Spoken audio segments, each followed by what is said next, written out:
Hello, gorgeous people, and welcome to another TV Central one-on-one podcast. I'm Aaron Ryan. This is episode 23, 2023, and the 14th of the Australian Survivor Elimination episodes, although this is the 17th elimination overall. There was a blindside last night for Hayley, but this time, not for the viewers. We were privy to all the details of Liz, George, and Nina's deal, so Hayley leaving was a foregone conclusion. Hayley Leake is the 17th person eliminated from Australian Survivor. Hayley, thank you for joining me at TV Central. Happy to be here. Nice for having me. Look, let's take a step back for a moment. Well, let's take a few steps back. One thing that actually got you unstuck was revealing that George had won the Set for Life money. It means that this could be used against you later. Why did you reveal that? It's a good question. So it became clear to me that I needed George to leave the game for me to have any chance of winning, because I think he would win. And no one wanted to make a move on him. Everyone was very careful. And I interpreted that as people just wanted to be safe. Matt especially. I thought Matt was playing for maybe to win, but also maybe second prize for a car, third prize for a Set for Life, like a very cautious player. So I thought, if Matt knows that there is no more winning anything, it is the final prize or nothing, maybe he would be more willing to make a move and be more aggressive in his gameplay. And so that's why I said that. I know Matt had talked to me about maybe making a move, but unfortunately that information wasn't enough for Matt to be willing to move on George, and it did put me in a bit of a precarious situation. Look, I asked that question because if you had not revealed that, then Nina would have nothing on you. You could have just kept saying that Nina is the one that switched the vote at the previous tribal council. George would have believed you. So that was a pretty foolproof plan. I think the Set for Life and then admitting to Nina that it was you is where you came unstuck. Why not just keep everything a secret and forge on with your plan? Yeah. Hindsight, yeah. Hindsight. Knowing what we know now, that sounds like a fantastic plan. At the time, I was just doing what I could with the information I had. Like, I'd played most of this game without much agency because I'd been in like a hero alliance, big meat tray, and I didn't have much of a chance to do anything. And so I want to make my mark when I play. Like, I'm here to win. I'll do everything I can to win. But that's a really long road for me as the only returning winner. And so I just need to all I'm seeing is George playing his heart out and everyone else just falling in line behind him doing nothing. And I just thought surely these people want to do something at some point, and maybe they need to know that I'm with them. So before I told Matt about the Set for Life, he thought me and George were best friends and that I'd never go against George. So I needed Matt to know, no, I'm willing to go against George, and here's some proof of it. I know this secret, and here now you know it as well. So I've made myself vulnerable to you. Now let's do something to take George out. But Matt just wasn't keen to make moves. And it was just an attempt that didn't work. Was that pretty good acting by Nina, Liz, and George? The whole looking for an idol thing, and talking about what happened at the spa. I mean, that was pretty good acting, wasn't it? Yeah, like it's here. You can watch on the telly and be like, but we know what's happening. Yeah. But no, I was very convinced. Like, we're at this point, we're 39 days into a game, so you're pretty tired, and you are taking the information you have, and they're all selling it well. When you've got half a tribe in on something and they're working hard to sell it, and not just selling it on the beach, but like walking between challenges and at every moment when you pass someone, when you're like going to the toilet, and they're like looking sad, Nina's all looking sad. They just didn't let up on the act. And I'm grateful that they didn't, because there's not much I could have done about it anyway. At that point, I didn't have an idol of my own. And I always want to make sure that if I have to be voted out of this game, it's a blindside. I think that's a sign of respect in this game. I don't want to walk around all sad knowing I'm getting voted out. Like, give me a blindside. So there was no possibility in your mind that they had this big chit chat at the spa and decided to work together? No, that was a fear that I had. The minute that they went on that spa reward together, I thought, my goose is cooked. This is so bad for me. What's like, and I said this to Simon, I'm like, what's the chances that they don't spill the beans? I think it's pretty low. Like, they're going to talk about it. So my backup plan was that I'd been speaking to Matt. I told Matt that it was me that did that vote. And I said to Matt, look, they're going to come back, and if they've spilled the beans, they'll tell you, because George is working with you. So when they tell you, I need you to tell me, and then I'll come and admit it all. I'll say it's my fault, and then I'll come up with another plan. Like, the trouble was that Matt wasn't in on the loop of this. They kept Matt out of it, so he didn't know. I checked in with him. I said, hey, you've talked to them since they came back from the spa. Have they told you now about, like, if they spilled the beans? And Matt's like, nah, you're all good. They don't know. Like, they really don't know. I'm like, how good is that? Let's just keep going with this little ruse then. So that's partly why I was so convinced of the stories, because my little backup plan, Matt, yeah, but they knew that out of the plan, so they were very clever. At Tribal Council, a number of comments were made where you would have presumed that they were talking about Nina, like the traitor, that kind of thing. They were all talking about you the whole time. When you watch back as a viewer, it obviously seems super obvious now, eh? Yeah. I try to avoid watching it because that's not fun for me. I watch the things where I succeed, not where I fail.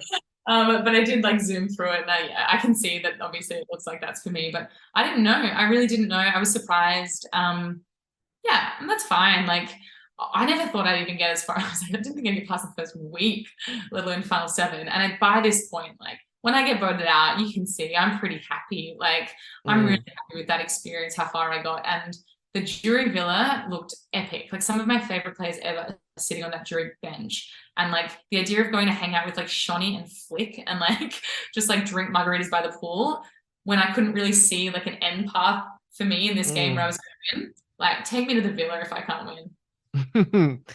So you did touch on this, but what made you branch off anyway? You could have rode George's coattails to the end potentially, because he wanted a king-queen showdown.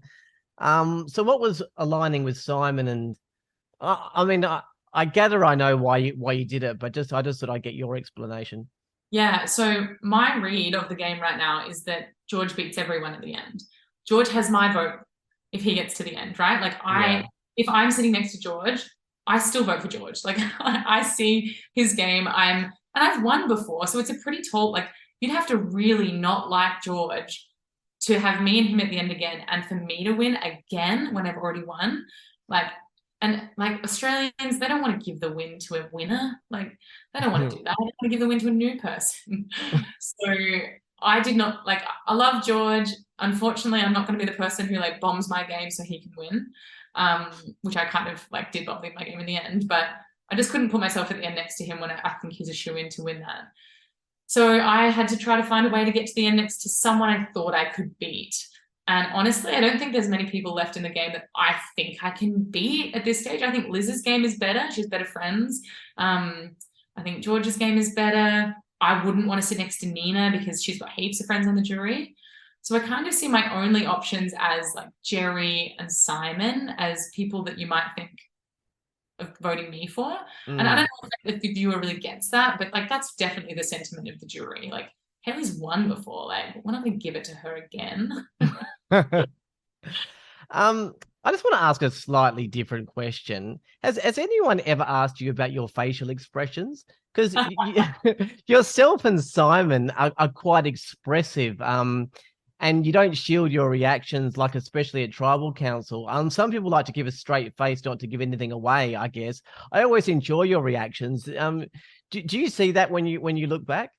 Yeah, so I feel like I do mask my face to the point where it doesn't matter anymore. So like, you think about when Sam was trying to figure out, like, look down the aisle and be like, do I put my vote, my idol, where do we play this idol, Nina or me?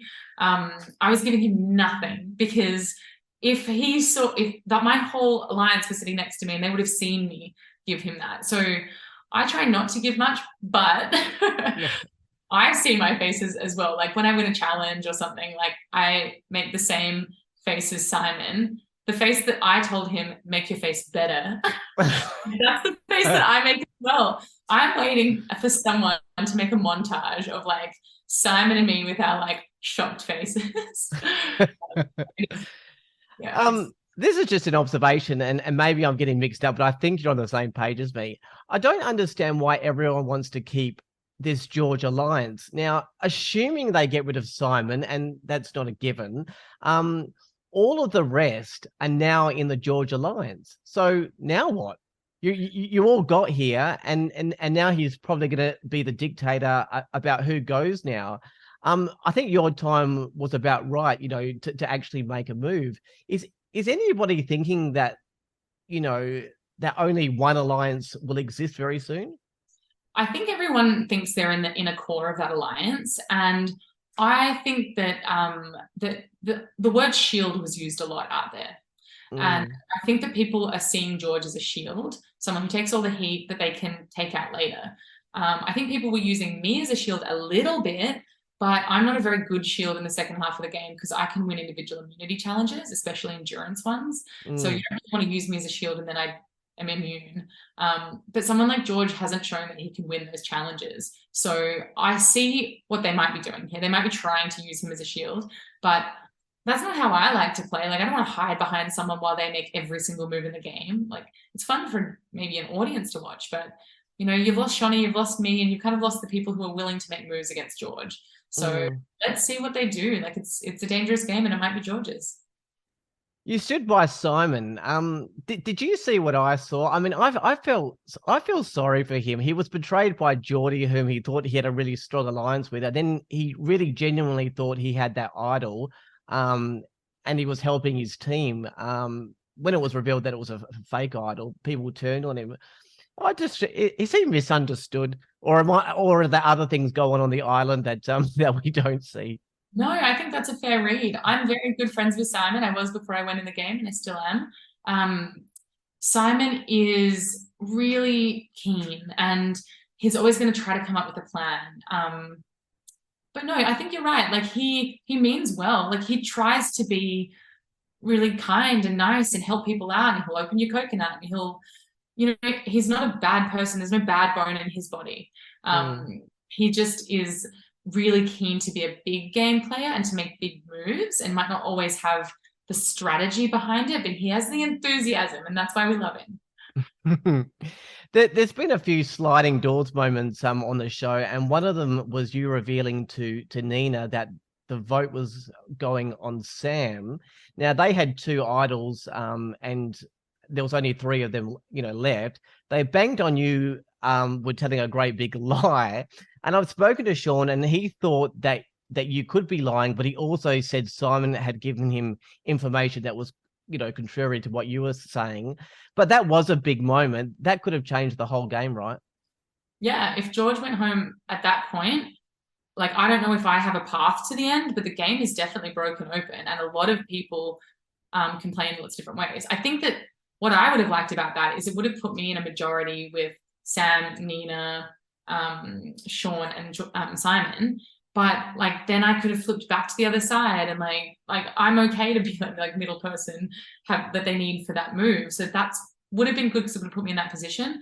Although that's risky, like they could have just taken me out. But I think as a viewer, like, knowing that I'm out of the game now, I'm on the jury, I think it's good that what happened because it keeps George in the game longer. He's so much fun to watch, and like, I think we're lucky to have like such an epic season that's come about from that. Yeah. So obviously, as you said, you're part of the jury now. What thoughts do you process? Like, what are you looking for? Is it gameplay? Is it integrity? Is it like what sort of things do you look for in people? I look for agency and self-awareness. I need people to own their game, and not just that it's amazing, I made it amazing. It's just like, be honest. Like, I need you to say, I didn't do this thing here and I realized it, therefore I picked it up later and then I did this other thing. Like, you don't have to play a perfect game by any means, but you have to be aware of the things you were doing that were good and not good. So I think that's really important for me. And it is important that you, like, big moves is such a word that's bandied around. I don't care if your move is big or small or medium, like whatever. I just need to know you had agency in getting to where you got to. You had foresight to say, if I do these things, I will get to this point, and therefore I'm going to do them, not just someone dragged me to the end. Look, there is a reason you are the queen. Aside from being a winner, what a player, what great strategy, and what great television. I feel like you had the right strategy. I could see where you were going, but just those very small pieces didn't come together. But we will. Yeah, go for it. Yeah. No, I was just going to say we will see you on the jury. And thank you so much for joining me at TV Central. No worries. Thanks so much for chatting to me. Hayley Leake, 17th eliminated from Australian Survivor. Australian Survivor, 7:30 Sunday and Monday on 10 and 10 Play, down to 2 eps a week now. TV Central will be talking to almost every eliminated contestant. There'll be a podcast available around lunchtime the day after an elimination. That's it for this episode. For all the latest news, podcasts, streaming info, and guides and ratings, head to tvcentral.com.au. Until next time, I'm Aaron Ryan. Thanks to Hayley Leake. Bye for now.